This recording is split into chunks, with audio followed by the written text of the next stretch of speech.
I'm here today with the athletic director and head football coach of Pine Bluff High School, Bobby Boulding. Thanks, Coach, for being here with us today.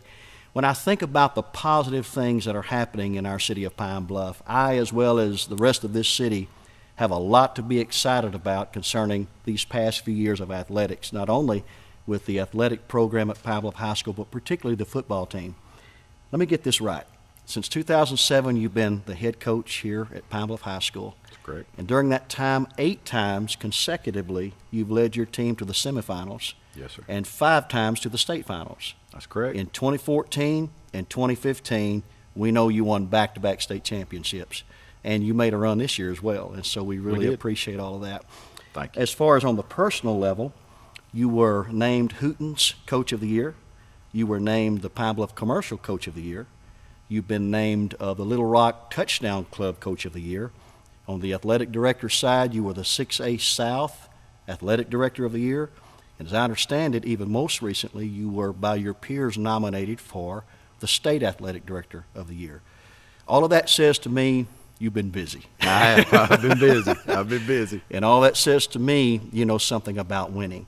And that's why we're here today. We want to highlight the best of the things that are happening in Pine Bluff, and I don't know anything that's been more exciting in the arena of athletics than what you've done with this program. Coach, talk to us today about the success of your program and how you've been able to build a winning culture. I think the biggest thing, and you were spouting off all the little things that we've done, and I think the biggest word that you can put in there is we. It was a team effort. That was one of the things we had to overcome when I got here. We had low expectations. There was no accountability. And there was a lot of me. Kids were concerned about what was going to happen for them. And we had to convince them that for you to meet your goals, we were going to have to do it together. And if we met our bigger goals as a team, that a lot of your individual goals are going to come through for you. And I think that was the biggest thing, was increasing the expectation level. I think so many times we set the expectation bar so low for kids, for adults, and that's where they're going to go. And, you know, I've always said, let's shoot for the stars. If we don't hit it, at least we land on the moon. You know, that's kind of been our philosophy. But we hold kids accountable. Our coaches are held accountable. And we work extremely hard at what we do. And, you know, the bigger picture for me is how we're going to impact these kids. And if we're teaching them how to work hard, how to be disciplined, how to work as a team, they're going to be successful when they leave here, we think. And the football is going to go, for most of them, they're not going to play past high school. The parents don't know that. They all think they're going to the NFL, but very few are going further. But you taught them life skills, and I like that, from me to we, which is similar to what we do in our vocation. The other question I have for you, Coach, is this, and I do want to focus on that. You have brought a winning culture. It's a whole culture of this mentality that we can win, and we are winners, and it starts by empowering these young men to be everything they can be. And I appreciate that about what I've heard about how you handle these kids. You are a father figure to a lot of those kids. You do care about them. You go the extra mile to make sure you interact with them, and at times have been a salvation to some of them that I know about. The other question I have is this: how do you see winning in these past few years, especially the state championships, has been good for this city, a city that welcomes positive press?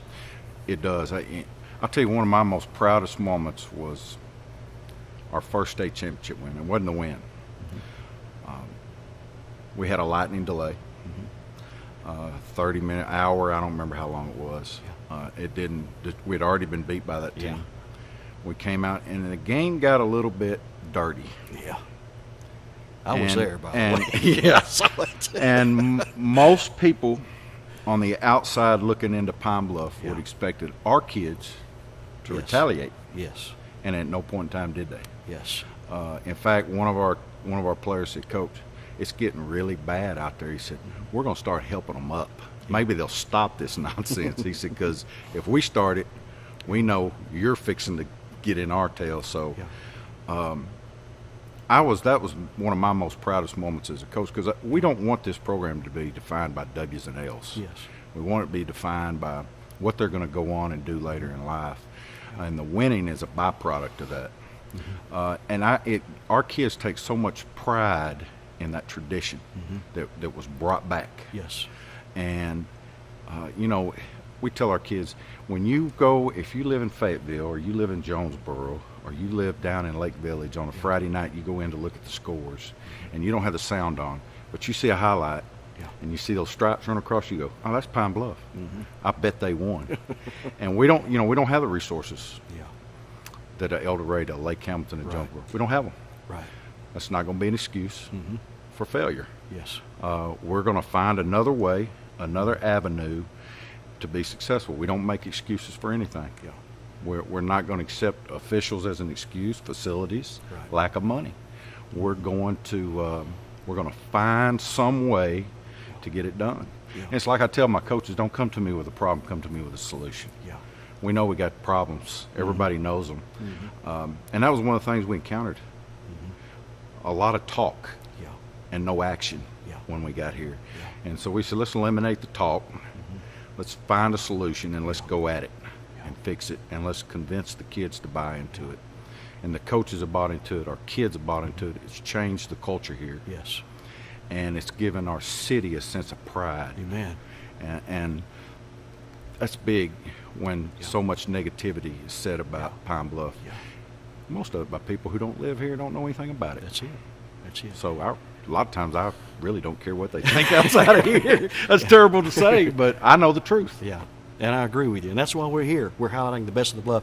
The morale level is boosted when we win. Absolutely. It's a unifying factor. I tell you, I was at that state championship game, and I was there and stayed during the rain delay.